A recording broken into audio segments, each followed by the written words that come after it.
நான் நிரந்தரமானவன் அழிவதில்லை, எந்த நிலையிலும் எனக்கு மரணம் இல்லை. வாழ்க வளமுடன். நான் உமா ஸ்ரீனிவாசன். கண்ணதாசன் வீட்டு கைமணத்துக்கு நான் உங்களை அன்போடு வரவேற்கிறேன். இன்னைக்கு அம்மா தாங்க ஸ்பெஷல் சமைக்க போகிறாங்க. ஏன்னா எல்லாருமே கேட்குறீங்க பாரம்பரிய சமையல்ன்றதால, அதனால அம்மாவை இன்னைக்கு சமைக்க சொன்னேன். என்னென்னா பிளாக்கா பெரட்டு, பிளாக்கா கூட்டு, அப்புறம் ஒரு தண்ணி குழம்பு முருங்கைக்காய் போட்டு தண்ணி குழம்பு வச்சுருக்காங்க. தேன் மாதிரி இருக்கும் அம்மா வச்சா. அது பார்க்கலாம், இப்போ எப்படி பண்ணுறாங்கன்னு பார்க்கலாம் வாங்க. இப்போ பிளாக்கா தான், இந்த அளவு பிளாக்கா. இது முழுசாக நம்ம பெரட்டல் பண்ணால் செல்லாது. சில பேருக்கு பெரட்டல் பிடிக்கும், சில பேருக்கு கூட்டு ரொம்ப பிடிக்கும் எங்கள் வீட்டில். அதனால் கூட்டு பெரட்டல் ரெண்டுமே இந்த ஒரு பிளாக்காயை வச்சு பண்ண போகிறோம். இந்த சைஸ் தான் பிளாக்கா. துவரம் பருப்பு தான் வேக வச்சு வச்சுருக்கேன். ஒரு கை துவரம் பருப்பு தண்ணி குழம்புக்கும். இதில் இருக்க இது பருப்பு தண்ணியை மட்டும் எடுத்து விடுங்க, பருப்பு வேண்டாம். தக்காளி,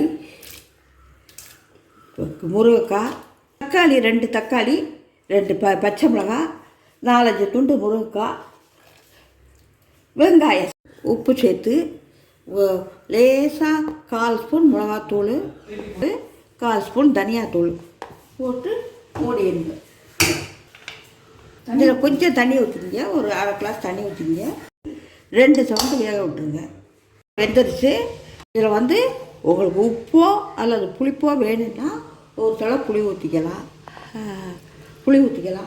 உப்பு வேணுன்னா உப்பு போட்டுக்கலாம்.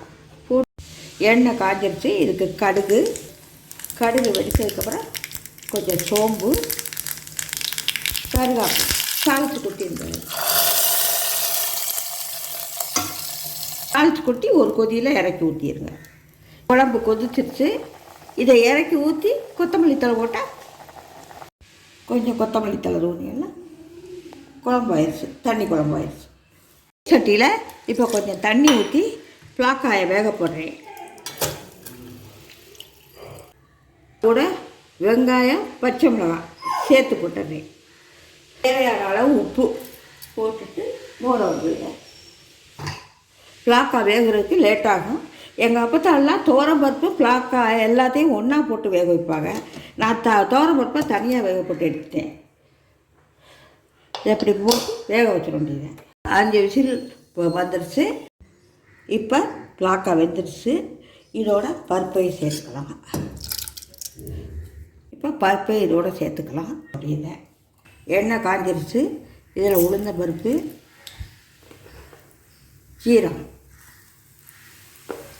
இது 2 வெடிக்கவும் கருவேப்பிலையை போட்டு கொட்ட வேண்டியது. கருவேப்பிலை போட்டு கொட்டி ஒரு கொதி வந்தது இறக்கணும்.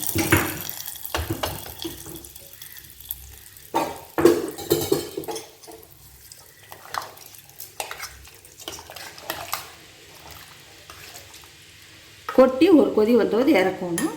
பச்சை மிளகாய் பிடிக்காதவங்க 1/4 ஸ்பூன் மிளகாத்தூள் போட்டுக்கலாம். வத்தலை இதில் கொஞ்சம் உப்பு போட்டுக்கலாம். இப்போ பிளாக்கா கூட்டு ரெடி ஆயிடுச்சு.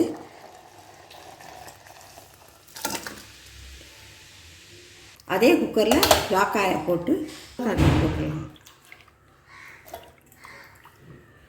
உருளைக்கிழங்கையும் போட்டு கொஞ்சம் தண்ணி ஊற்றிடலாம். அதுக்கு தகுந்த உப்பையும் போட்டுடலாம். போட்டுட்டு பிளாக்காயை வேக விட்டுக்கலாம். இப்போ பிளாக்காய்க்கு 7 சவுண்டு விட்டேன். அது வெந்திருக்கும், பார்ப்போம். பிளாக்கா வெந்துருச்சு. சில பிளாக்கா வேகிறதுக்கு லேட் ஆகும், சிலது சீக்கிரம் வெந்துடும். இதுக்கு வேண்டிய மசாலாவை ரெடி பண்ணிடலாம். எண்ணெய் காய்ச்சதுக்கப்புறம் சோம்பு, பட்டை, கிராம்பு, ஏலக்காய் இதனாலேயும் போடணும்.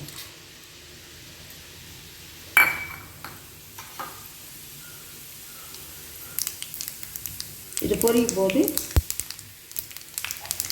இஞ்சி, பூண்டு ரெண்டையும் போட்டு கொஞ்சம் வதக்கணும். இது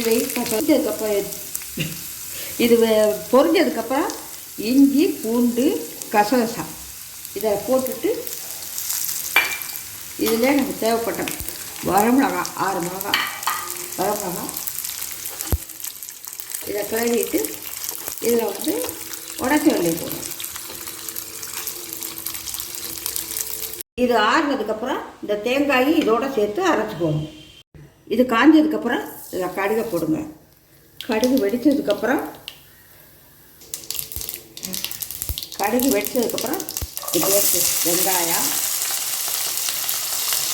வெங்காயத்தை கொஞ்சம் வதக்கின்னு தக்காளி போடணும். வெங்காயத்தை கொஞ்சம் வதக்கின்னு அதுக்கப்புறம் தக்காளி கருவேப்பிலை போடணும்.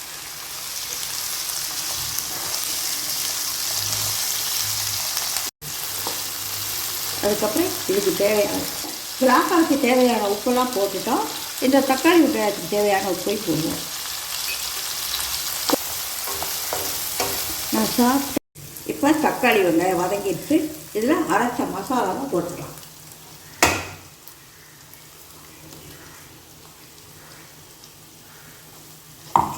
அதோட வேக வச்ச பிளாக்கா உருளைக்கிழங்கையும் கொட்டிடலாம்.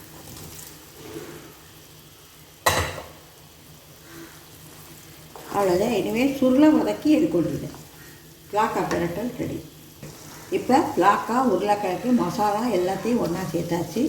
இது சுருளை வெந்ததுக்கப்புறம் இறக்கிடலாம். பிளாக்கா பிரட்டல் ரெடி. இதை கொஞ்சம் போல் கொத்தமல்லி தழை தூக்கிட்டு